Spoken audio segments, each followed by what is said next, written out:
Welcome to the Hot Copy Podcast with your hosts Belinda Weaver and Kate Toon.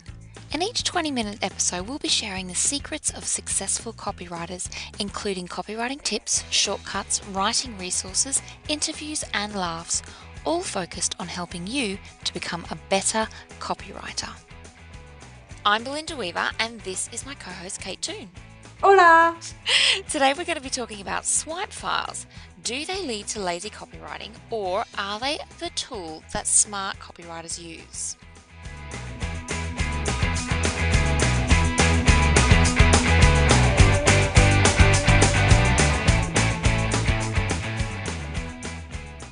Now, I actually use copywriting swipe files quite a lot, and I was a little bit surprised to hear that you don't use them, Kate.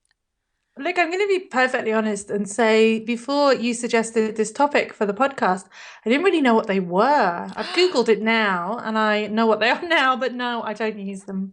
So I thought I should start by briefly explaining what swipe files are for anyone listening who's not familiar with them. And a swipe file is essentially a collection of copywriting ideas or wording or examples that you can refer to or swipe when you need inspiration. So you commonly see swipe files for things like headlines, sales letters, advertising, but they could also be a collection of really great calls to action, great subject lines for emails, stuff like that.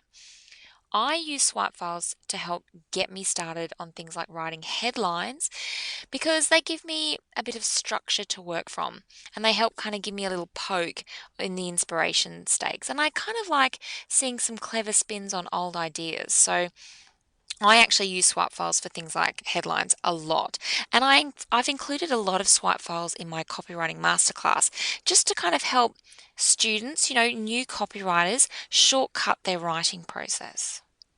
Yeah, I mean, it's interesting. I think a lot of my copywriting methodologies come from my time working in big ad agencies, and none of the agency I used in had swipe files or anything like that. But that said, I do use a lot of templates, which I think could be similar. I have a copy deck template, email templates, all that kind of stuff, which is all available on the Clever Copywriting School website, by the way. Just a little, plug there. But I don't template stuff like this. I have structures laid out of how I might structure a page, but I definitely don't have files full of like potential headlines or calls to actions. I'm just not sure it would work for me. And I don't know, I mean, maybe I'm misunderstanding it, but it feels a little bit cheaty. Like, you've got this big file full of headlines and you're going to cut and paste it for client A and change a word and cut and paste it for client B and change a different word. But maybe, am I not understanding them? Am I being stupid? No, not at all. I mean, the point you make is valid, but I don't think, having a whole lot of ideas ready to roll out is actually a bad thing because, old copywriting techniques still work today because while technology is changing all around us, people aren't changing. We're still motivated by the same basic emotions. So, I don't think we have to reinvent the wheel every time we approach a headline or a sales letter or an email, things like that. But the key to using swipe files isn't just to cut and paste and you repeat something verbatim or fill in the blanks with really bland language. It's actually how you adapt the letter or the headline for your audience that's really critical.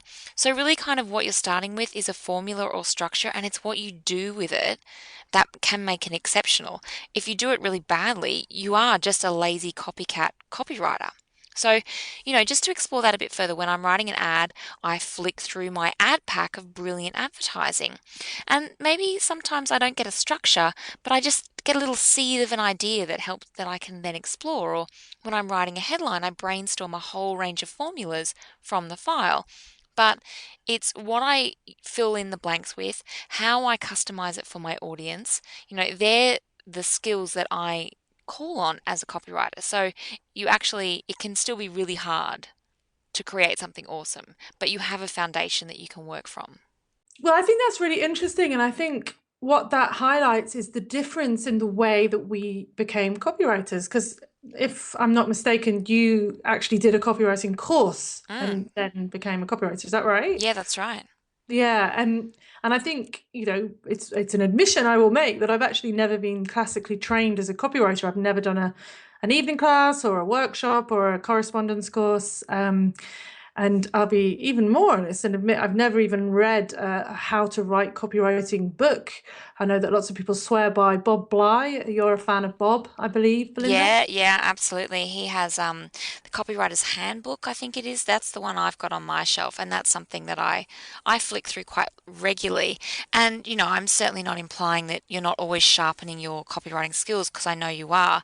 But I find things like flicking through a copywriting book, flicking through my old copywriting notes, flicking through my swipe files just helps to remind me um, of some of those classic techniques that have worked for decades. Yeah, and I don't know what I think again, as I've said, a lot of my training comes from agency time. And again, I was never handed any kind of copywriting book or how-to guide. So I don't know. I mean, I think when I'm writing copy, I often refer back to previous copy decks that I've written, which are to some degree swipe files in a way. As I said, I have a lot of templates. And I mean, I think my training for copywriting and my constant education is reading an awful lot. So, if I'm about to start writing a website for a dentist, I'll probably look at 20 or 30 other dentist websites before I start the job. And I mentally create a swipe file. I may not have anything that I write down, but mentally I'm collating ideas, things I like, things I don't work. So maybe my brain is one giant swipe file. I mean, it's an approach that works for you, I guess. It's a reflection on the fact that my brain doesn't have the capacity, not now that I have a toddler as well, no, but I feel that I can't tax my brain to remember all the different ways that you can write a great call to action or all the different formulas for headlines. And I find that when I don't refer to my swipe file for headlines, for example, because that's probably the one I use most often, I end up writing the same headlines over and over Yeah. again. Yeah. I think that's and I think, this also could be a big time saver because I'm spending a lot of time staring out the window trying to remember stuff that I like or that I think works or formulas that I know are going to really be great for this particular project. And if it was all in a document, maybe it would save me some bleeding time. So, yeah, I mean, I think we all find different ways to be inspired. Yeah, and as I said, I still have to put in the time to fit the letter or the call to action or the email subject line or the headline. I still have to make it fit for the audience that I'm writing Mm. for. I still have to spend time understanding their pain points and their dreams and their frustrations and all those kind of things and build a connection between the business and the customers. But I just get these little nuggets of inspiration that I don't have to carry around in my head. So that's Yeah. why I like them. So, Kate, you mentioned, your methodologies come from your time in agencies. How did people get inspired in agency land? Was it just left to each copywriter to just come up with the goods? Well, I mean, I think, the joy of agencies is the indulgence, for want of a better word, that is given to creatives. They really are given time to come up with ideas. And, we use that time to do a lot of brainstorming. And often we were paired with a designer. So that was really helpful. So there was a copywriter designer partnership. And often copy would inspire design or design would inspire copy. Mm, But we'd also had creative directors who obviously had huge experience and had worked on lots of campaigns. Not all of them were particularly pleasant characters, but they were often, very inspirational. And so we would often have to kind of, go and present our ideas, and they'd kind of say, "Hey, look, that doesn't work. Maybe try this way of doing it, this formula, or that's been done to death. That's cliched. Try this." And our copy also went through producers and project managers, account managers, and clients. So we had a lot of feedback and a lot of ideas would come out of that. But the main thing really was the main way that we got inspired was we had a lot of time. Often you'd have an entire day to come up with one line of copy for an ad if it was a wow. big campaign. Yeah, or more. I've often been given 3 days to come up with some concepts for some banner ads. Now, you wouldn't just sit there for 3 days solidly doing that. You might do a few other things. But when you're a creative in an agency, you can happily go downstairs and play ping pong and call that creative brainstorming time because you're kind of chewing over the idea in your head. And there's a lot of sitting on bean bags and a lot of time in the bar. That And really surprises me, I have to admit, because I just have this, I've never worked in an agency, and I just had this vision of it like, we need awesome copy and we need it by 3 p.m. Go. well, I that did. does happen. I mean, believe me, that definitely does happen. And it's amazing what you can pull out of your bum hole at the eighth hour. And often the truth is, you'd have these 3 days to think of ideas, but really you wouldn't put pen to paper until the last hour when the pressure really, really struck. But, in that time, maybe you'd have read some magazines, you'd have watched some stuff online, you'd have chatted to some people, you'd have flicked through some old campaign books. So, but really it was time. And I think the truth is when you're working for yourself copywriter, you can't afford that time. You can't afford to spend 8 hours coming up with one line of copy unless you're very, very well paid. Yeah, that's a good So point. your swipe files not only sound like a good source of inspiration, but a real, a time saver, And yeah. and when you're working on your own, you don't have that workshopping, brainstorming, because Uh, that sounds fantastic of talking to people and shooting ideas back and forth when it's just you in your office. And I'm sure you have this now because I know I have it. You're sort of like, I've got to come up with something amazing, and it's me and my dog and the yeah. wall. So that's, I think, where I find the swipe files can be useful because it's essentially flicking through old campaigns, but with really specific focus. Yep.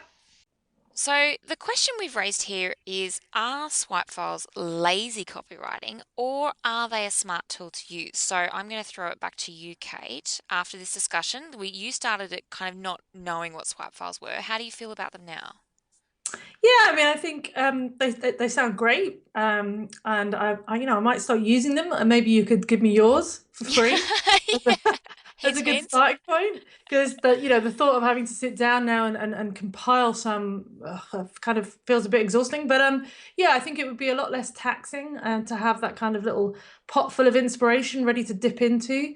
But another thing just to finish off, and you'll find the links to these on our website at hotcopypodcast.com. There's a lot of great tools online that I also use for inspiration for headlines and things like that. So we'll put some links for those on the website as well as potentially a swipe file. What do you think, Belinda? Do you think we can pull one together? Oh, yeah, I think that's a fantastic idea. I mean, you're right, there are a lot of really great tools you can use online. The swipe files don't have to be a document that you refer to. But yeah, we should put something together. So watch this space. Excellent. But yes, in answer to your question, you've sold me on swipe files. Okay, you won. You won this round. Ding ding. Yay! Well, that's it from us. Thanks for listening. If you like the show, don't forget to leave us a rating and review on iTunes and Stitcher. Your review will help other copywriters find us. You can also head to hotcopypodcast.com and leave your comments on the blog post for this episode. Until next time, happy writing!